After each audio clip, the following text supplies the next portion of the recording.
What's up, everyone? Welcome back to Bar and Go English. I'm your teacher, Sean. And if you're new here, get ready to rock, because on this channel, we break down your favorite songs to amplify your American English pronunciation. Now let's get into today's artist. Today we're talking about a seminal band in the hardcore punk scene, Minor Threat. Formed in 1980, Minor Threat was not just a band, they were a force. With their raw, intense sound and socially conscious lyrics, this band became a force in the hardcore punk scene. Quartet, led by Ian MacKaye, was notorious for their high-energy performances and socially conscious lyrics. They may have been minor in name, but Minor Threat was anything but. In fact, Minor Threat was instrumental in creating what is now known as the straight edge movement, promoting a lifestyle that is free of drugs, alcohol, and promiscuity. Today, we're diving into their self-titled song, Minor Threat. And get ready, because this song is loud and intense, just like the band itself. Minor Threat, the song that shares the name with the band, is a raw, furious anthem that embodies the ethos and intensity of the group.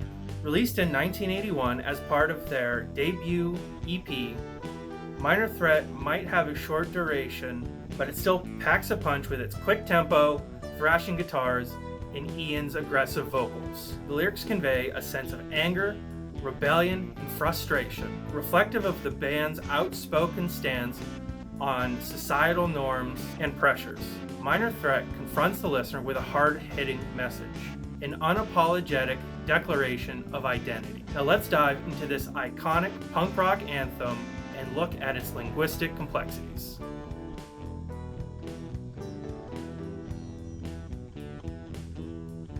Alright, it's time to channel our inner rebels as we gear up to break down the linguistic complexities of Minor Threat. So for our listening practice today, you want to listen to the reading and identify the most common sounds that you hear, listen for any new vocabulary, idioms, and just the overall general flow of the section. We're not the first, I hope we're not the last, because I know we're all headed for that adult crash. Time is so little, the time belongs to us. Why is everybody in such a fucking rush? Now let's get into the meat of it. So the first thing I want to talk about is the T sound at the end of the words last, adult, and threat. Now if you listen, there's not really a strong T sound there. Whereas in the beginning of words like take or tell, there's a lot of air coming out. It's a much stronger T sound. So at the end of words, those sounds become a lot weaker. So listen again. Last, adult, threat. So one thing you can do is kind of catch that T in your throat before you produce that strong T sound. So adult. Now it's not that you're not making a sound at all, but it's much weaker. So you can put your tongue in the T position, but then just kind of swallow that T, kind of catch it in your throat before releasing that strong T. Now the vowel sound I want to work on is that A sound, like in last and crash. So what we're doing is we're just lowering our jaw. So our tongue is just going to sit in the bottom of our mouth, touching behind the front teeth. The front bottom teeth. And our lips are kind of in a neutral position. You can pull them back a little bit. And then cat, hat, bat.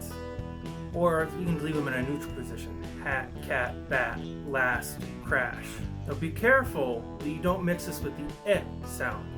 So we don't want lest and crash. Last, crash. So here, see if you can hear the difference. Ah, eh, ah, eh, ah, eh, ah, eh.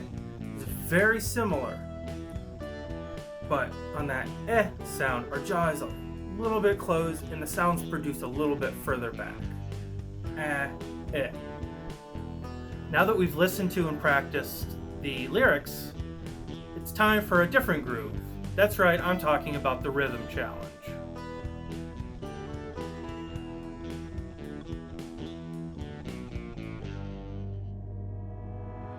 All right, so for the rhythm challenge, pretty simple. We're going to say the lyrics and place the most important words on the click of the metronome, or as close to the click as you can get, and reduce and blend the other words in between the clicks. So let's get started. Okay, we're going to start at 90 BPM. 1, 2, 3, 4. We're not the first, I hope we're not the last, 'cause I know we're all headed for that adult crash. Time is so little, time belongs to us. Why is everybody in such a fucking rush?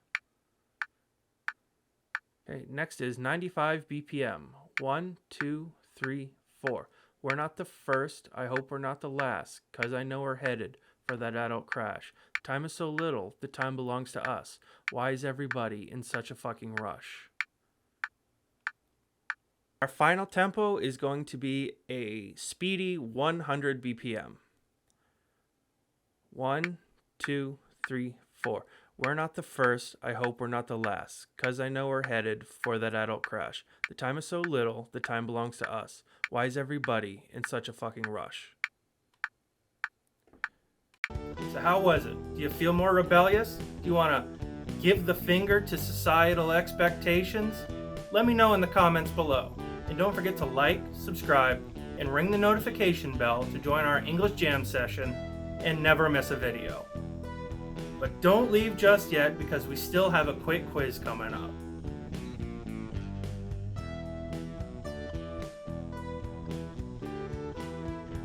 Question 1. Minor Threat was a key player in what music genre in the 1980s? Pop, country, punk rock, hip hop. Which word contains the phonetic sound we focused on in our pronunciation breakdown today? Awesome, up, bed, cat.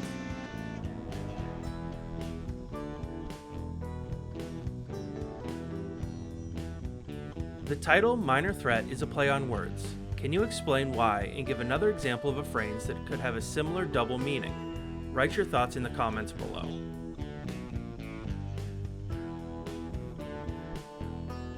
Alright, that's it for today. As always, thank you so much for your support. If you had any questions at all for today, let me know in the comments below. And until next time, this has been Sean with Bar and Go English.